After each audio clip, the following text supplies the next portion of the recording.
Welcome to the Finartech podcast, where finance, art, and technology converge. We're your hosts, Yolanda and Sarad. I got drip and I got soul, so I got drip, so they gotta feel me before I go out or I flee. The mama know I be cool, I ain't got no fleece. Tryna rule the world, I let these run the street. And I came up once before, that mean I can repeat. And I gave y'all number truth whenever I'm on the beat. Ray Elliott of... Hold on. Give it up for Ray.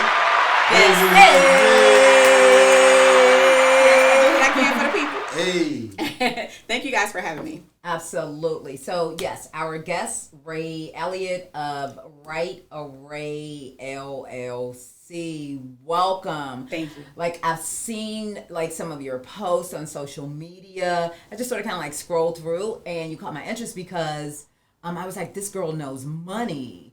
So, welcome to Finartech Podcast. We wanted you to come on, and we reached out to you specifically because we want to, like, get to know who you are, what you do, what you guys offer at Right Away. So tell us a little bit about what you guys do and what you offer. Okay, so Right Array was formed in 2018, and we are a full-service consulting firm.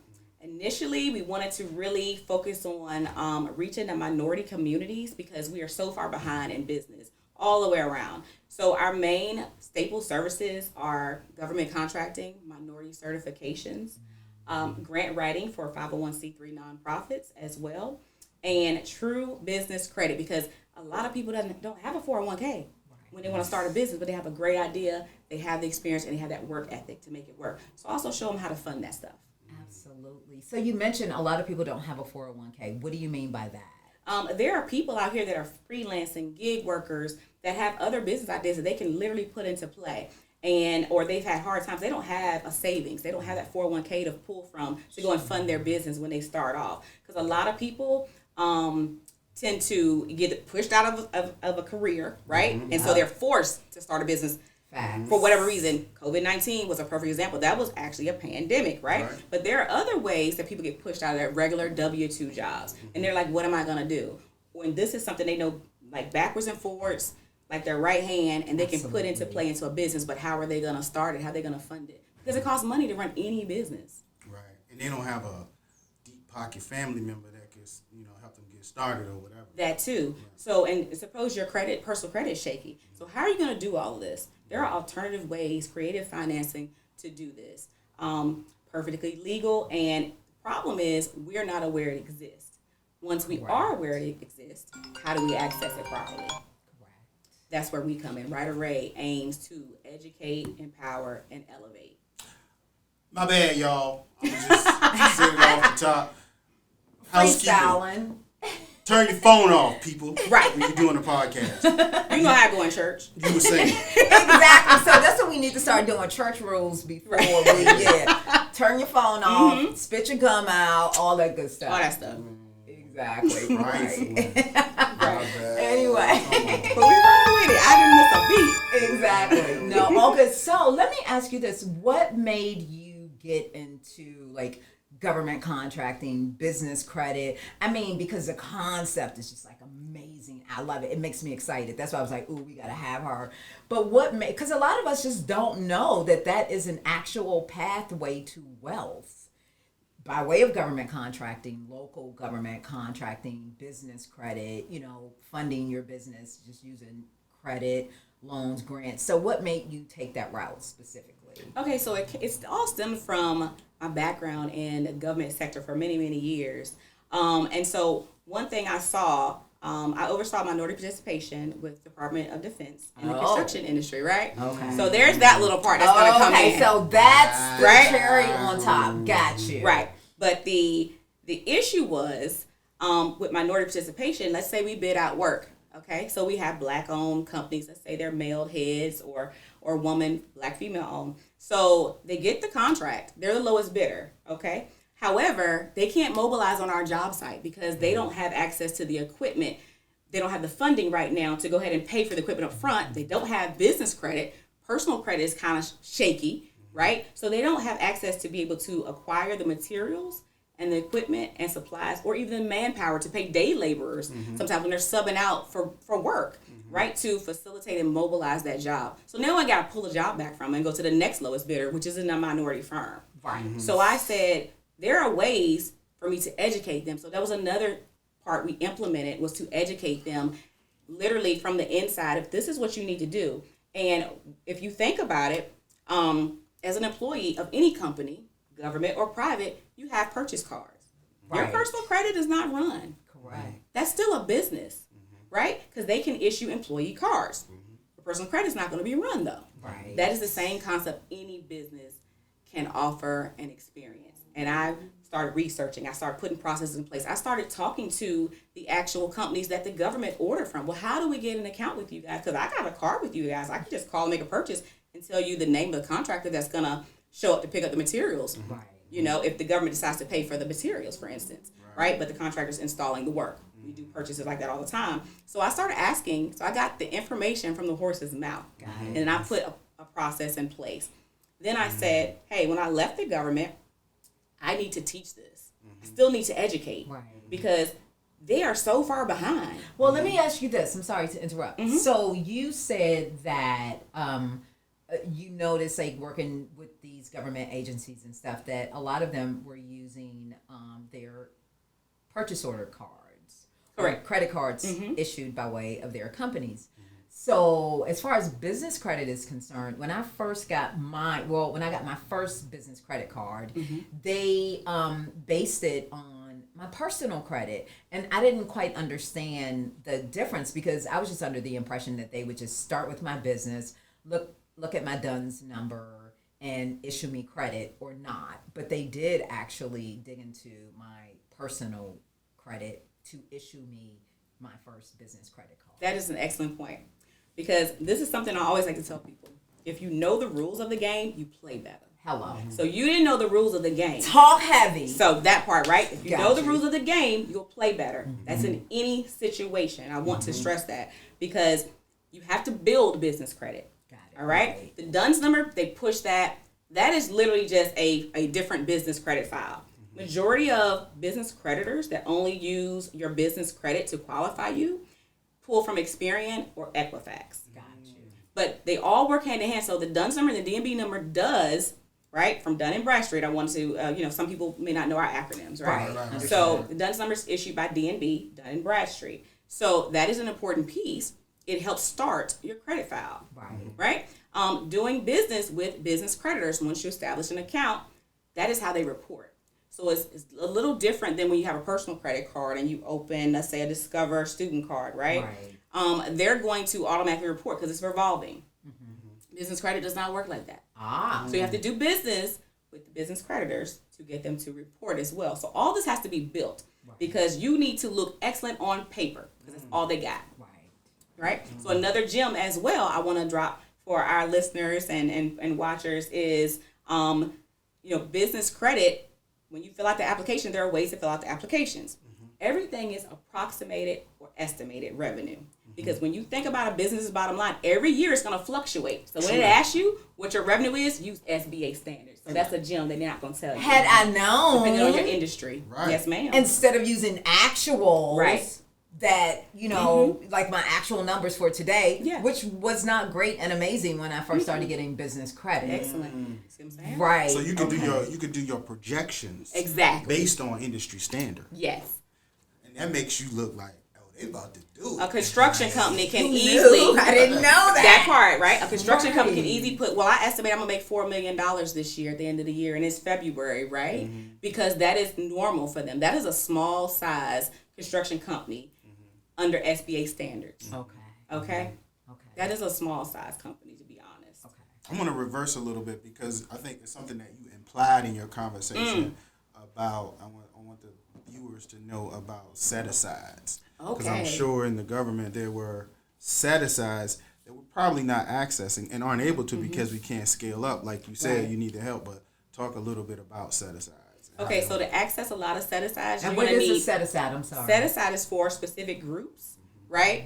Or a specific area that they feel like it's proprietary and only one type of company can provide this product, right? Or turnkey service that proprietary. But normally we're talking about minority certification. So you got gender-based and you got race-based minority certifications, okay? And you have certifications at federal, state, and your local municipality levels as well. So a lot of people always come to me, I want to do government contracting. Okay, so when they say government contracting, they're only thinking about federal government. Right. Okay, so I always try to explain the difference between all three levels, right? And so people want to go 8A. 8A is very hard to get into, and it's a 9-year program, number one. So with the set-asides, I'm gonna circle back around with that, but to get access to them, you really want to have minority certifications, all right? So it's very important and imperative you have your minority certification in place at different levels. Like our SWAM. We got that SWAM. That's a State state level Virginia. certification. Exactly. Right. Okay. All right. So however, you have SWAM at state level, but there are municipalities, they may require like a school system, Virginia school system, public schools may require a different certification to do business with them when they bid out. Sure. Right? Okay. So that would be a different level, or a county school, right? So they may fall under the county, or a different agency, or a county agency. So you got to look at stuff like that. So that is how that breaks down. So there are different levels to minority certifications. And when you say government contracting, my first thing is never, and I worked in federal government, not counting my military career, right? So I've worked in it from 2003 till now in various different positions, right? Sure, okay. So I've been in that. I've been a purchase card holder all the way to an engineer operations manager to assistant director of maintenance and engineering. So I've always been in the government industry, and I've also been, military personnel as well. So there's so many different levels to this, but there's work out there where you don't even have to bid out, right? You don't have to competitively compete against anybody. So just like any profession, it's who you know. You need to be present and show up so people know you have that service.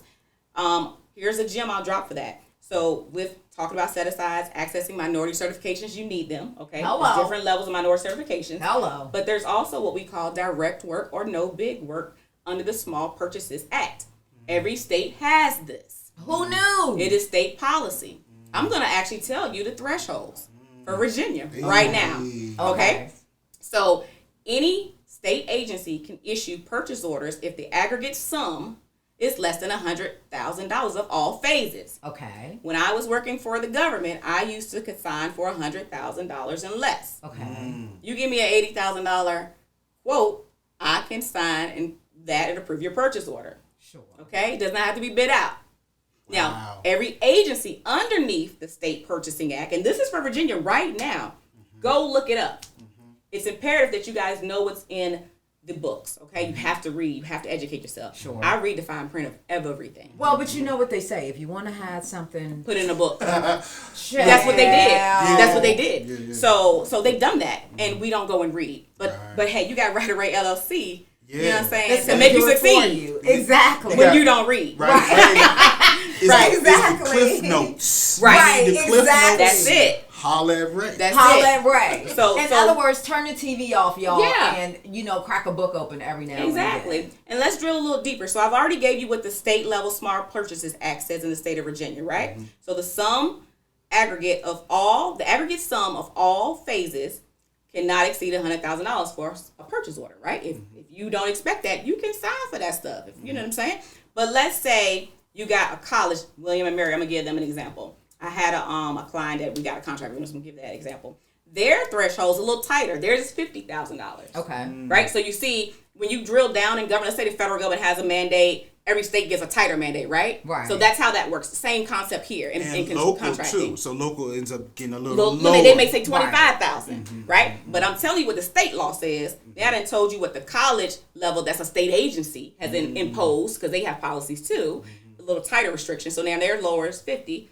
But let's say the county sheriff in Richmond may say 25K, right? But you don't have to bid that out. You can eat real good off of that constant, consistent stuff with different projects they got going for you. Hello, but so you also made a point early on. You said it's about who you know. So these quote unquote set-asides may be in place, but if I'm just like a standard consumer and I now have a local or a county issued certification to say that I can now start bidding on jobs, how do I get this money? Who signs off on this? And why would you sign off on me opposed to signing off on Sarad, opposed to signing off on the next person? How do I get lucky? Like, what You know what I'm saying? Yeah, and it's not about luck. You need to have them be able to put a face to the name of that company, right? So you need to show up, introduce yourself. It's about building a rapport and relationship with these agencies, these contracting officers and these project managers that are in place, and these purchasing agents. Makes sense. That is who you need to be. So when you see an advertisement for a contract that similar work that you are seeking to bid at, right, you're gonna have to do your due diligence and go through that database, right? You're gonna have to get these bids and solicitations emailed to you, right? Sure, and I do that for my clients, and I show up on behalf of that. So yeah, it costs money for me to go and drive to different states and show up for these things, right? Right. So, but I know who to talk to, and I know what the lingo is, right? So if you don't know, and you're getting to learn, and you don't have the funds to pay, do it yourself. So the gem here is, you need to be in their face. You need to be giving your business card out to them and telling them that this is what you do. Because one thing about it, they're supposed to spread the love. They are. All right? It's not supposed to be a monopoly on this stuff. Right. So that's why they have these pre-bids, right? And these pre-conferences. No, but I get a lot. You need to show up, even if you're not going to bid. Exactly. You want to know because you want to pass build your your card. network. Right. And also general contractors, prime contractors will see you there.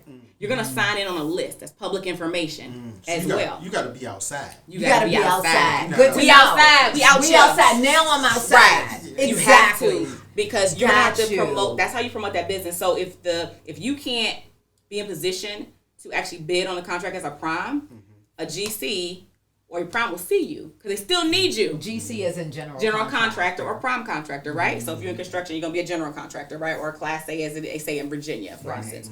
But prime can be the prime or the lead contractor on a contract, right? Even if it's professional services, but they have to know you exist because a lot of them don't pay payroll and keep everybody in house. Also, if they are a prime and they are non-minority owned, they need you. They have to. They have to because, otherwise, again, there's a mandate of whatever percentage that county or that locality or that state has put into that contract. Yeah. So they need you. So either way, you're going to eat. But you got to be what? Outside. No, that's good to know because I get a lot of solicitation emails from like EVA. Yep. And they are like always having these networking events, and they're always like inviting SWAM certified businesses. I'm sure you probably started getting them too. Yeah, exactly. And normally I'm like, oh, okay, so I'll get to that like the next time. I need to be outside. You got to be outside. Got you. You have to be good present. to know. Because now they'll see you and they'll know you have a business card. And so what I used to do is when I would have pre-bids for like a construction contract, right? Or an A&E contract where we sit there. So everybody shows up. They're giving us cards. So if I have some small work, and I'll ask contractors at that, after the Q&A, the official meeting, they want to talk to me, meet me, or whatever. I'll ask, hey, do you mind doing small work to get your foot in the door? Because I'm going to try you out. Because I got to spread the love. If you can't competitively bid in this arena, I still got some work for you that the big boys don't want to take on. It doesn't make sense for them to take it on. Exactly. So we still have stuff that's under $5,000, that's under $25,000. I can just give you that all day because it's work that needs to be done. If you perform well, I'm gonna keep calling you because now we have a great rapport, and I ain't gotta worry about nothing because I know you're gonna take care of my job. At all times. I'm happy, you're happy, and you eating. Yeah, I was at this minority business. It was a gala, and just so happened a procurement director was there. And we were just talking, and they were like, "Well, why don't I have your business card?" You know what I mean? So being outside, be outside, and having just being in the right places, and it was like a gala. So like some of the stuff that's social is good to be at too. Absolutely. They're networking events. Yeah, so like they showed up, and I was like, "Oh, definitely got my business card." Because they don't know you exist to just call you. Now they know you exist, and that stuff is spread around. We have counterparts in different agencies that we may call and say, hey, you got a guy that could do this or a contractor that can do this, this work. And they're going to look at it really. I used to have cards in my desk. I'm building another network too. So I'm going to put this gem out here. Right now, I posted it on Facebook. I posted it on Instagram. Okay. I have a standing contract of a private firm that is looking for minority electrical Class A general contractors that have the electrical addition onto their license. There need to be a master electrician to install solar on low-income homes. The pricing has already been negotiated already. I've worked on the contract. I worked from the beginning of this year. They're looking for this. They are a private firm that has a contract. Money comes from a big energy company. Okay. And that big energy company now says, you guys need to be able to check this box for minorities. Exactly. Are you guys doing business it's federal funding? Exactly. There is a federal mandate out there right now that by 2050, and of course every state has trickled down and made theirs tighter. For instance, City of Charlottesville is 2030. They need to meet their clean energy 30% decline objective. Right now, City of Charlottesville. I know the numbers. I do this all day. Exactly. I talk to the government people all day. So that diversity and inclusion is super important. Even more now. Yeah, absolutely. It's always been in place, and I've always been at the forefront of it. Like literally, I'm telling you guys now, like I got a job for these people, but you got to come see me. It's like I just need you to have these identifiers. Well, let me tell you this, Ray. So in the DC area, okay, when I was first turned on to government contracting, the way a lot of people would do it, first of all, it was mainly like men that were really getting this money, right, and getting these contracts. And what they would do is they would tell the truth. Okay, look, you saw me. This is what happens. Exactly. This is what happens. No, and so thank you for making me keep it real. No, so what they would do is they would get like attractive women to go with them to these networking events, to go with them to these meetings, to help them seal the deal. Excellent. Correct. Excellent idea. And do so what you gotta do. You do what you gotta do, exactly. Because there's a lot of money on the table. Look, I'm not mad at all, but for me, I'm like, thank you for the invite, but I want to get my own bread. Yep. How do I get in the door with my company? Like, and I appreciate you. You know what I'm saying? Like, exposing me to this. Yes. But I want to get in with my own set and get my own money under my own company, and then that was part of how I launched my company, Wildrush Tech Group, because some of my girlfriends were like, well, you're into technology, you should launch your own company, and then that way you can get like government contracts. So that, you know, you don't have to piggyback off of men that are getting all the money. Exactly. And then, you know, they'll give you like a little finder's fee, or they'll help you out and, you know, give you a chunk of change because you help them seal the deal. Yep. Like Beyonce say, what did Beyonce say? Put some respect on my check. Hello. Put some respect on my check. Exactly. You know what I'm saying? Because I want my own bread. But so when I first got turned on to the whole government contracting piece, you know, it was men that was getting the money. And then they would like carry attractive women with them to these networking events and stuff. So I was like, So to circle back with your question in that is you got to be outside, and you also can send emails. And there's another way. This is another way for you to also find where your numbers need to be, because a lot of people that get into government contract, they find a contract. So you have to know where the solicitations are. So you're getting them, like you said, right? You got your SWAM certification already, right? You can go after some more, but you need to market that. Send emails about your capability statement, what you're capable of, and what your unique capabilities are. Sure. Also, you know, I'm SWAM certified, I'm Black, and I'm a female. And here go my certifications on actually what I can do, right, for your industry and how we can help you as well. It could be pricing. Now, when you're looking at government solicitations, because that works on private and government. Because even though they're not openly, they can't just give you work. But again, we got this no bid work and this direct work. They can do these small purchases. They can try you out on. Are you willing to do this? Absolutely. Right? Yolanda, are you willing to do this? Right. They will do that. So sending those emails to private and government sector are gonna help. Now you can get that information on who to contact off of the past solicitations you have access to. That is public information. That is public information, guys. Use the free tools you have. All right. For instance, where I get grant data from is from the census, and there's a Bureau of Statistics of repositories. So I got stuff on every state and locality, and people are like, where we get this information from? It's in front of you. You just won't access it because you just don't want to move. Like, you need to move. You need to get out. You need to get from behind the screen sometimes. Yeah, a lot of us are in stuck mode, and we want to do stuff, but we really, don't think, you know, this is our arena.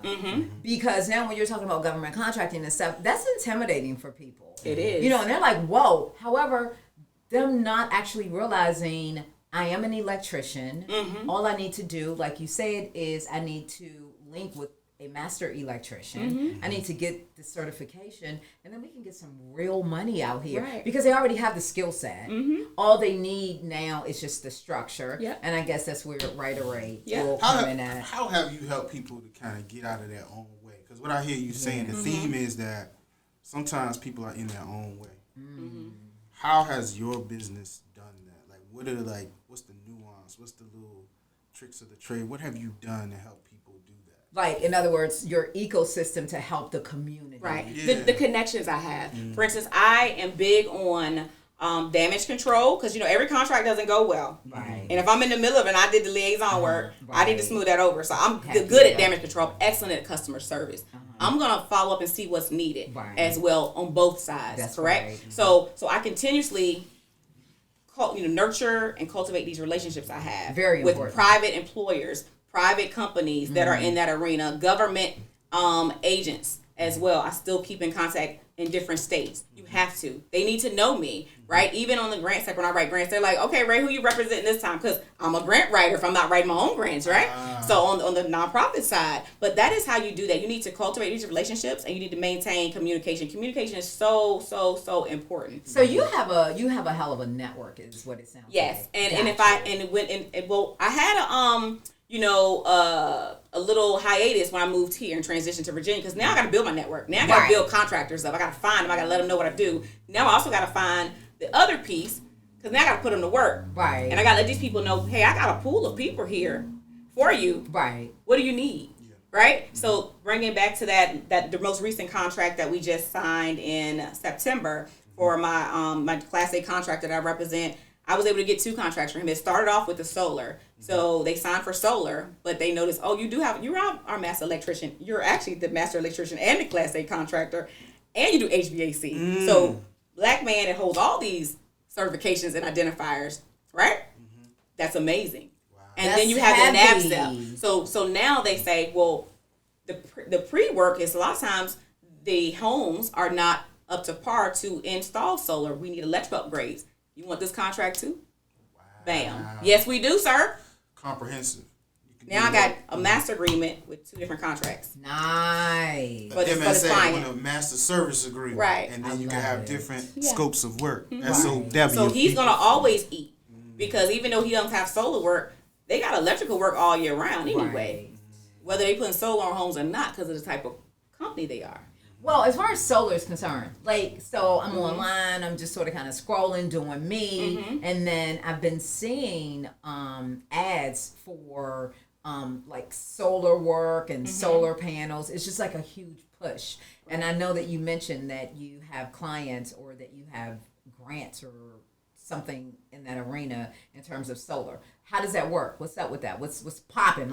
It sounds like it's an avenue for us to get some bread by way of this solar work and this electrical work. Yes. Okay. So the solar falls under my nonprofit, Flip Inc., right? So it's outside of contracting. So that is a 501c3 nonprofit that we formed.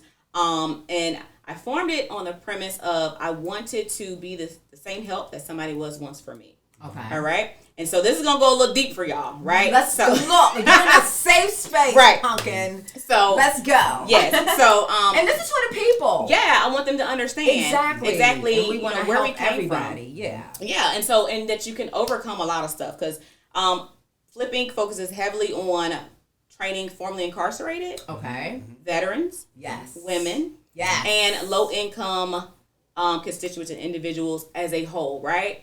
All right, so now we've also started kind of opening up to employers, private and government sector for staff because you got these mandates you got to meet. There is an untapped workforce over here that you're not really tapping, right? Because it is heavily whitewashed, right? I came from the technology background many moons ago when I was working with Cisco routers and blowing them out and then doing T1 cutoffs. So I came from that background. I know what it's like. So we had to have 2 hurdles we overcame, which was gender and race as a woman, right? So because it was male dominated and whitewashed. Yeah, I'm a chill. Right? So you like, right. Exactly. Yeah. Because all the crap that you got to put up with to be in these board meetings, to be around the conference table, so you already know you got to be there because you've earned that spot. But you also know they're going to be looking at your ass. Yeah. You also know they're going to be, you know what I'm saying, thinking looking you don't at know your what you're boots doing either. and thinking and then questioning you and you having to be 3 times better than what they are. Yeah. Even though they was just looking at your ass. Exactly. You think so? No, so. Don't play. And then don't play. Yeah, and then it's like awful. We formed that because we got to be 4 times better. And I'm gonna tell you why I got to be 4 times better, because I'm also federally formally incarcerated. Hello. A lot of people don't know that, right? But I like to be as transparent. So the elephant in the room gonna have his tusk and his tail wagging. You're never gonna be able to call me out on that because I lead with that. Heavy to me. That is what helped mold me into a better I love it. being, actually, right? So, let's go back to the government contract, because I could pretty much sign for anything, right? So I was signing for all of us on sometimes, and we weren't doing nothing, and we was getting money. Right. That's government kickbacks. That's what they call, you got legal and you got illegal kickbacks. Okay. I did the illegal kickbacks. Got you. Okay? So I did my time, all that. When I went to the halfway house and got out, I was at the Atlanta halfway house, right? The federal halfway house. And I got out, I eased right into a position making about $78,000, less than what I was making then, but I ain't got no bills no more either. So you got to look at that. So because I get out with no bills, right? You don't have no bills. I've been incarcerated. You came home to $78K. Yeah, I got walked in by a political official that has friends, right? Oh, they got friends that are contractors. I'm doing that work. He want to learn and get minority certified, and he want to get government contracts. He like, where you been? Right. We eat dinner, lunch at the Westin Sundial, handshake, and that's what we talking about. And then we talking about something totally different. I start Monday. I said, well, hold up, I can't start Monday. So I got some little red tape I got to work through. Right. Right. I got to put that out there. Exactly. But right into that, this is the relaxed level I'm at, right? So I come back to the halfway house, and this is less than 30 days. There are people walking across the street making $5, $8, putting pallets together at 4 o'clock in the morning, struggling women, saying. Right? And they say, I hear them saying, I have a better life when I was locked up, because there's a hierarchy there. This lady been there 10, 15 years, or however long you've been locked up. You are just like an officer. You got as much privilege as an officer at that point, right? There's a hierarchy. Okay. But you in free world, you ain't nobody. You at the bottom. Exactly. So I said, no, it's got to be a better way. It's got to be a better way for me to help these people. You know what I'm saying? And I saw that, and I was like, I know a way. It's technology. It's energy. Finartech, right? Wow. So Finance, then I started art, technology. I started connecting with people in the energy field, in this technology field. So when I moved back to before I moved back to Virginia, then we fast forward to like 2019. I linked up with some people that were on a actually from Richmond that were on a conference call. And I got on the conference call because I hadn't even been on Facebook. I had formed my Facebook. I had to build right array up at that point, right? So I had to do that. Got on the phone call. A lady from the U.S. Department of Energy was on there, and she was trying to. It was a big push in 2019. They were really opening up, changing the landscape of really tapping into an untapped workforce of formerly incarcerated individuals. I sat at the first roundtable for U.S. Department of Energy, still on federal probation now. Went to D.C., sat across from Secretary James E. Campos, the Honorable James E. Campos at that time, and told them about what the federal government's role should be in really reshaping the nation. And not just ban the box. That's not really helping, because let me tell you, I've been in a lot of government meetings. There are secret squirrel meetings that happen, and when they pull your criminal background check, it's a no. Okay, it's a no for me. That's what they're saying. But they can't tell you that because it's illegal. Of course. Okay, so I know how that go, and I had to let them know. I was the only formerly incarcerated female there tell me, at what the was table. this again? This was the U.S. Department of Energy. Let's give it up. Yes. But mind you, they had to pull some red tape to get me in there because, I'm on federal probation. I got a criminal record. It's really fresh. It's only 2 years old at this time, right? But they made sure I was there. They can do what they want to do. So here's the situation. Where's my camera? She's like, it's here. So when we're like always throwing around these acronyms, the bad be here and the bad be there and the boss be, this is a bossy ass chick right here. Yes. She sat at the table when she just came home. After doing, did you do I did 2 years, 2 days. So I went in November 2015, 2 years, 2 days to the door. I got out November 2017. 2019, I was here in Virginia, September 1st. And by October, I was in U.S. Department of Energy speaking at the first ever roundtable for economic development. And basically, their push was equity. There's equity in energy. We have a full untapped workforce. How do we retrain these people? So with Write Array, it was a lot, right? Because I can't write anything off. I'm pulling out of pocket, right? So Write Array was doing pretty good at the time. It had just got it started, but it was still doing good. It was revenue generating, right? So I had to form Flip Inc. in 2020 to really help these people, because I can also generate revenue as a nonprofit because it's a business at the end of the day. Right. But I can get grants and other individual donations as well, right? To help people. And so, like I said, I wanted to be the same help for someone that someone was for me and give back. And that was my way of doing that. So that is how, and I literally wrote this plan out in 2015, locked up, right? Because I love it. My brother has been incarcerated before. So it bothered me when I was out back in 2011. He moved from Virginia to Georgia with me through an interstate compact. And he couldn't, at that time, if you had a drug-related felony or conviction, you could not get food stamps. So a lot of people wear that, and you could not go and get financial aid to go to school. So I said, he can't eat, and I can't retrain him. What you think he gonna do? Right. Recidivate. Go right back. He gonna recidivate and go back what he know. Petty little crime, because he ain't violent. He don't do nothing. It's just habitual. So now they can throw the book at you under Virginia state law as well. Correct. So that was his issue. And so I always had it in the back of my mind. So when I was faced with my criminal issues, 2015, I'm writing down a plan of what I'm gonna do when I get out. And damn if I ain't put it in fruition and make it happen. So you sat in a cell and mapped out Right Array LLC, and look at you now. Yep. And Flip Inc. was supposed to be this other group called Confinement Mavens. Okay. So I abandoned that because I had to do the nonprofit side. So that is why Flip Inc. was really born and able to train these people. So I had the idea. I just had to hone it and make it more fluid, right? So I had the idea. It was already written out. Now I got to put it into play. So that nonprofit. Your solar paneling training, that's under Flip Inc. Yes. Yeah, talk about that a little bit. All right. So we have some context of Yeah. what Flip Inc. is. All right, so Flip Inc., like I said, our primary target groups, our priority target groups are going to be the formerly incarcerated individuals. We are located 1.5 miles from Dillwyn and Buckingham Correctional Centers. So we are minority led, me, black, female, service disabled veteran, formerly incarcerated, and our office is located in the hub zone in Dillwyn, Virginia. So I'm going to already meet 5 identifiers. If anybody want to give me the money, they better give me the money. Hold on. I'm You dropping these words. Minority certification stuff coming back, and minority identifiers coming back to play. Hub zone. Hub zone. Break that down. What is a All hub right. zone? Keyword. So hub zone is your office or your primary business, or a certain percentage of your workers need to be located in a low income zip code. The federal government mandates this yet again. Okay, federal standards is always what I'm gonna use. Right. Even when I'm qualifying my participants in my solar program, I'm gonna use the federal poverty levels. Because you can't debate that. Can't debate it because y'all said it. Exactly. It's like you asked me why I'm using dollars instead of my debit card, because you print the money up every day. Wow, why does it matter? Exactly. That's why I got a whole lot of cash. Right. Because I ain't got to keep it in the bank. Talk heavy. That part, you gotta know the rules of the game to play better. Right. So our priority group, right? So we run the trainings. Our next training, let's say, next training is going to be November 14th through the 18th. And what are we training on exactly? Solar panel installation.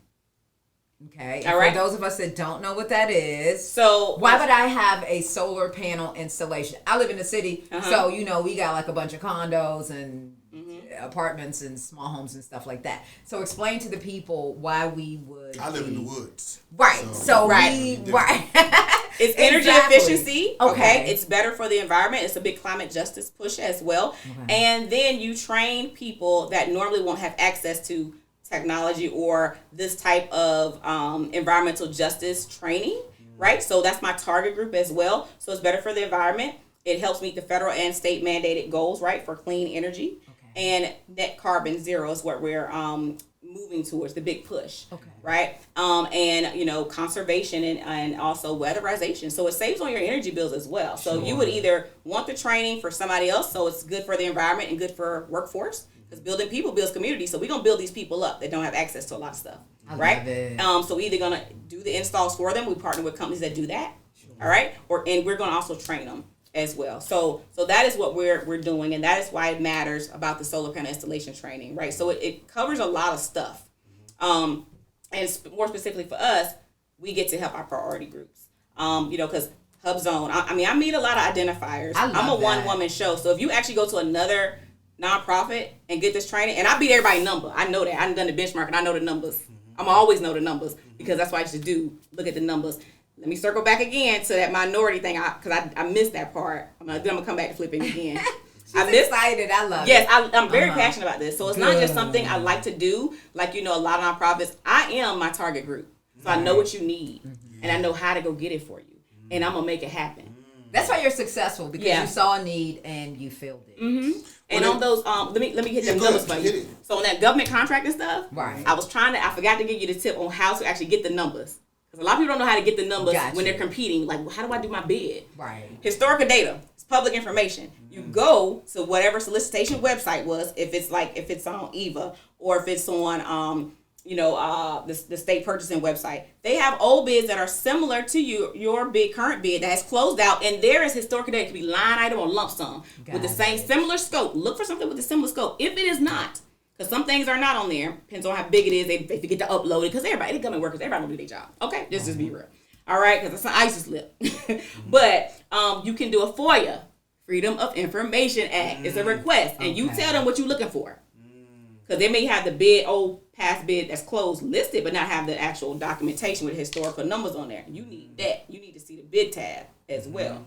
Bid tabulation sheet is everybody that bid and what their lump sum number was. But you can also say, all right, well, since I got the bid tab, that may be listed on there. Let me pull this contract. You do a FOIA for this contractor's actual bid submission. Because now you got who the lowest bidder was off the bid tab. See, it's a little bit of legwork. I do all of that for my clients with Right Away. I do all of this. Right, and I also do the bid. So I help you do all of this. So you don't have to do this. But once I put a bid together, you only pay me one time unless you...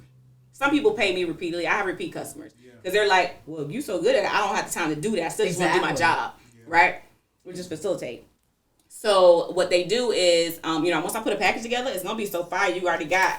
Your legwork, you got where to start from. This is your boilerplate right here. Now you know how to go find packages. Everything. Just for the people that are interested. Like, what's the cost of your packages? So standard is going to be $9,600. And that covers you for 12 months on the government contracting minority certification.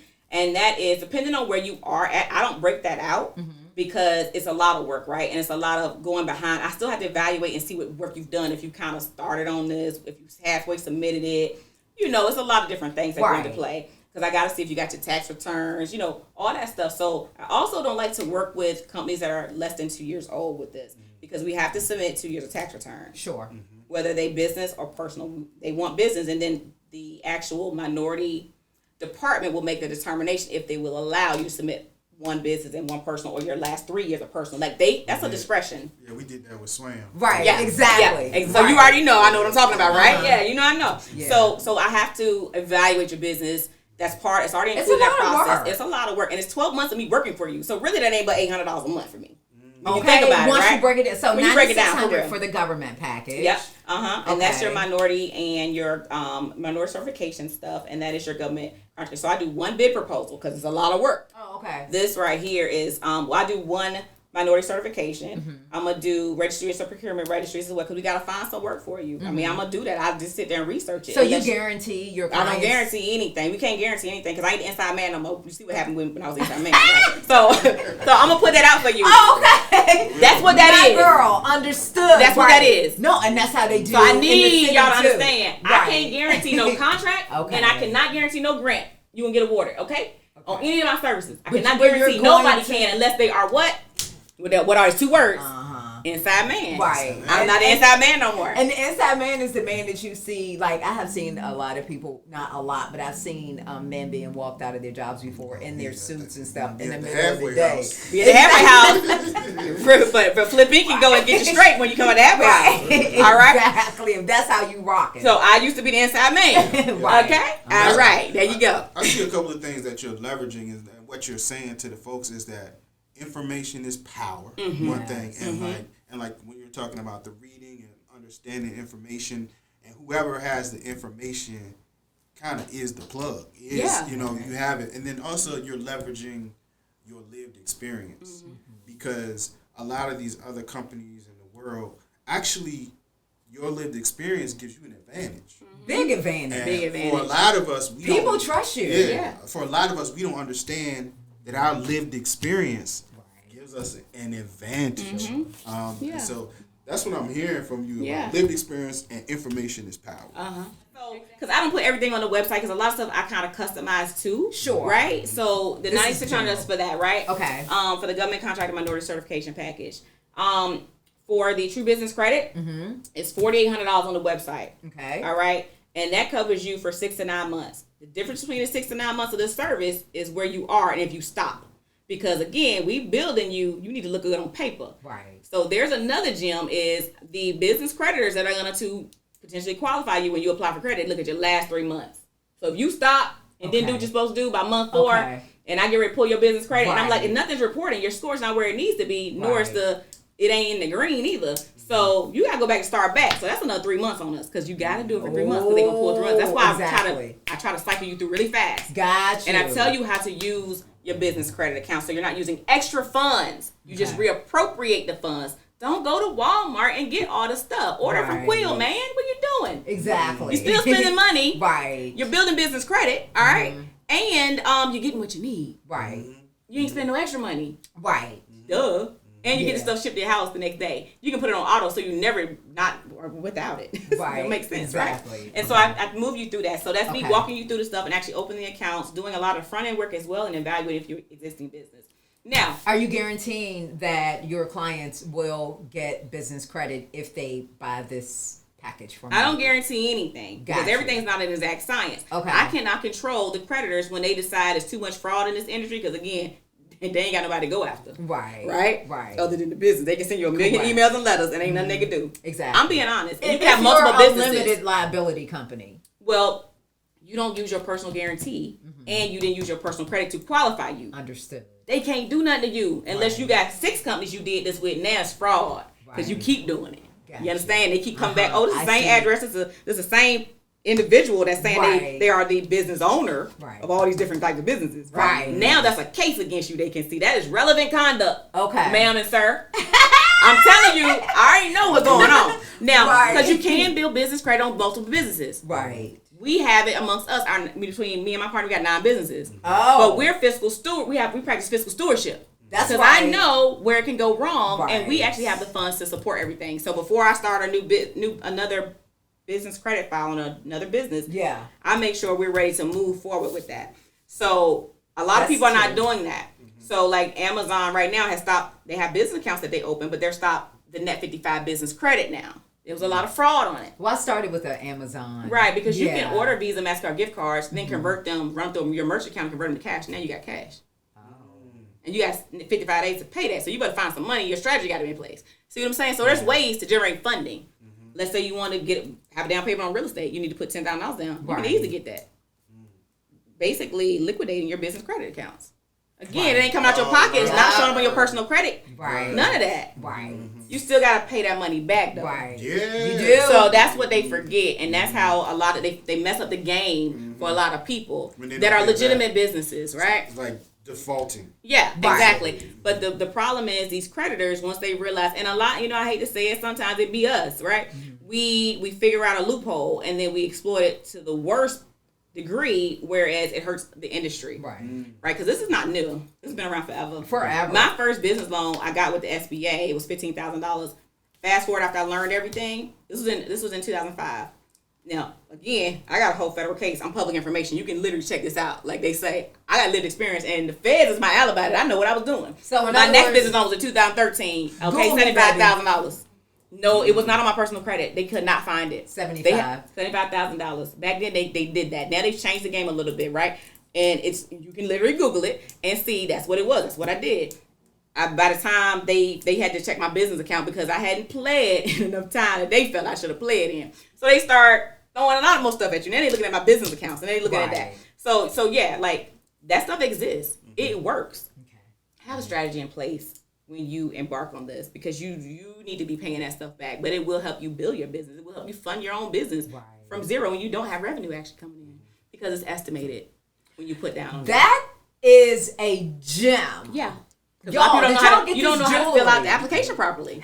See, that's what Right Array is for. Yeah, you can get vehicles. You don't have to submit your tax returns to go get. I got all my vehicles. We got dump trucks. We got Audis. I just ordered another one. We have our vehicles. I call it my partner's Tonka toy because it's huge. I saw the white joint.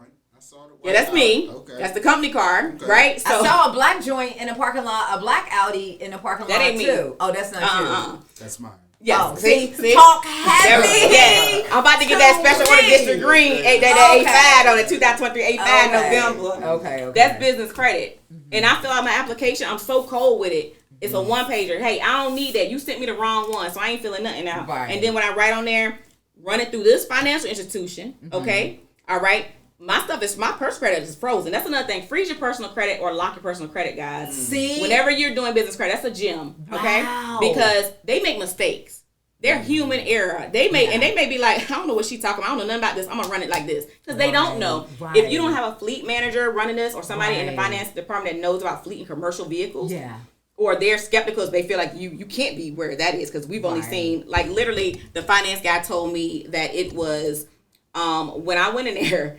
I sent him the application, one pager. I scratched through a lot of stuff, X'd out my personal guarantee information, a big X, because I ain't filling it out. Okay. And I told him, use my social security number only for identity verification. So you don't have to put your personal credit information on an app when you're applying for business credit. You do, because they have to do identity verification. That is the federal U.S. Patriot Act law. So what did you get away from that. What did you So I X'd out the personal guarantee section. Oh. I put it on the side, and I wrote a note on the side of my application. Personal guarantee section. Y'all, this girl is dropping super gems. Yes. The jewelry is crazy out here. That part. So I did put my social on there. I did put my date of birth. My social, I write under there, used only for identity verification only. Again, my personal credit is locked and frozen. It will give me an alert saying that, hey, somebody potentially tried to do your identity verification. That's a different alert that your monitoring service will give you versus somebody tried to run your credit. Okay. So that's two different things. People don't know that either, right? I didn't know that. That's two different alerts. So they did that. Wow. But when I sent him the thing, he sent me an email and said, that's really cute. So I said, well, he gave me a phone call because he's never seen it like that. I said, well, you're not the guy that actually has done commercial stuff. Then is what you're telling me. Right. You sold to somebody where they put their business on the application, but you actually qualified them on their personal credit and personal guarantee. Right. I need to talk to somebody else. Right. So then I did. He got me to the right guy, okay? A fleet guy that has done these commercial apps. Gotcha. Easy peasy. Within 4 hours, I'm approved. And I told him what financial institution to run it under because I already got a vehicle under there. Right. Instantly. No, I don't have to put no down payment in. I don't need no tax return. I don't need no W-2. Nothing. Y'all need to go see I got that one-page application. And what I tell them to do is how you need to do it. Because, again, it's my credit. Business or personal. It's mine. You're not going to just do what you want to do. Since I know the rules of the game, I can play better. Well, but most of us think that once we fill out this application, once we sign off and hit submit, that it's out of our hands. No. We don't know that we can then say, here's how I want you to do it. Or will you do it this way? Yeah, because they will send or what are my options? All these different banks when you get all them hits. Think about that. You can actually tell them if you were using your personal credit, not to send it to 6 different banks. Send it to this one because I have a relationship and I know they're going to approve me. You see what I'm saying? You can control a lot of that, even on the personal side. We did not know But you have to be willing to speak up and learn information. You know, that's again, you have to know it exists and how to access it. Understood. Let me ask you, so are these your two main programs that you offer under Right Away? They are. Okay. So that's the True Business Credit. And then the grant writing. The grant writing is... it's not on the website, but it exists, right? Okay. So there are two different packages. We can also do a custom one, but that's there's no price to it because we have to build it out. But it's going to be more than the second package. Okay. So the first package is $3,800. Okay. I will research, right, 3 grants for you, and I will write 3 grants for you, within a 12-month period. Nice. And grants is free money. It's free. It does not have to be paid back. I cannot guarantee that. Like, I cannot guarantee contracts because, again, I'm not on the grant review board of the companies we're applying for, right? So I ain't an inside man. That's what I'm trying to say. So she don't get down like that. I don't get down like that no more. But I do know a guy that knows a guy that gets down like that. See? That's what I'm saying. And he's not at the halfway house right now. Right. But you get that muscle memory, though, and then you get your boilerplate. And, you know, it's going to be an invaluable experience regardless. The money's going to eventually come because if you outside, you eventually going to win. So, like, you got to get in the game. You got to let people know you exist. You're a nonprofit, especially a nonprofit, because you're trying to get free money. So you have to show up and show out when you're not asking for money, because they need to see you supporting other nonprofits. It's all about, this is definitely all about collaboration with grant writing, with grants and stuff, and nonprofit funding. It's all about collaboration and partnership, because you cannot serve your population by yourself. It's impossible. I found that my clients that do want 501c3s, they don't know where to start. They'll say, you know, I'm looking, I really want to open this 501c3. Do you know anyone that can help me out with that? And I'll be real. And I'll always say, you want someone that specializes in that. Now that I know Right Away, I've actually referred 2 people to you. But then I'm like, she's not cheap. Well, actually, I am. That's the cheapest. Like, when you research and do benchmarking. Yeah. Because, again, my target group has always been to educate and empower us first and foremost, and I'm not gonna sway away from that. I don't feel like I need to because I know we're so far behind. We're going to be behind for a while until we literally unite globally. I don't know how to do that. That's why we started Finartech, because we know that financing, art, and technology is the key. Yes, it is. To building wealth. Yep. So I'm just really excited about this. Yeah. So with the 3,800, does that include you helping your client launch a 501c3? It does not. Should they already have that in place before they can or they can't, right? Okay. So that's a little fine line. But let me tell you about the second package. Got you. So the second grant writing package is $6,000. I researched 3 grants. So I'm going to find you 3 grants. I'm going to write 3 grants for you. And then over a 12-month period. And then if you win, get an award, I'm going to project manage it and also do the reporting on it for you. Because that's a whole nother animal. If you get it awarded, now what do I do? You have to get evaluation, monitoring, and reporting over 12 months. So they understand. See, I understand GIPRAs. Yes. Government Performance and Reporting Act. Right. And if you get it wrong, you end up at the halfway house. At the halfway house, because you misappropriated funds. Exactly. Right. So I've been on that side, and I know how tight you got to be. Got you. That's cheap. That's cheap. I already know. I be everybody know on everything. Let me tell you something. I've written a check when I managed a federal grant. I'm gonna tell you, to an evaluator that was tight, for $200K. Yeah. Don't play. Yeah. Because if you get it wrong, somebody going to jail. Yeah. You owe them, and if you can't pay it back, you're going to jail. Right. That's what it is. Yeah. So that's the packages for and that's not federal grants. Those are community foundation grants. Those are family foundation grants or private company grants, right?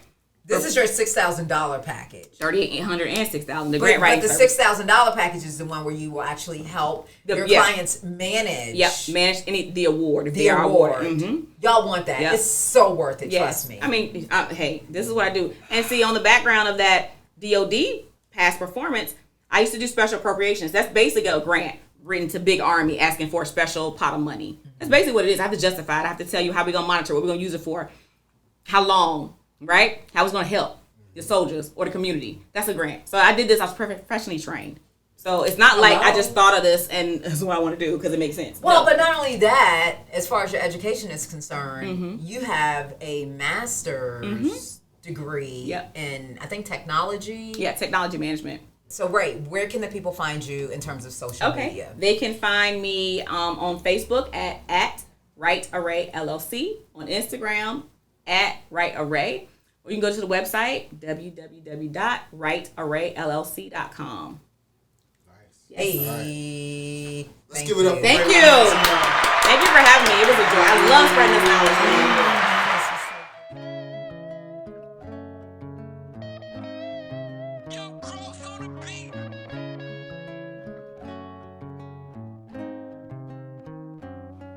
I got drip and I got soul, so I got drip, so they gotta feel me before I go out or I flee. Little mama know I be cool, I ain't got no fleece. Tryna rule the world, I let these run the street. I came up once before, that mean I can't repeat.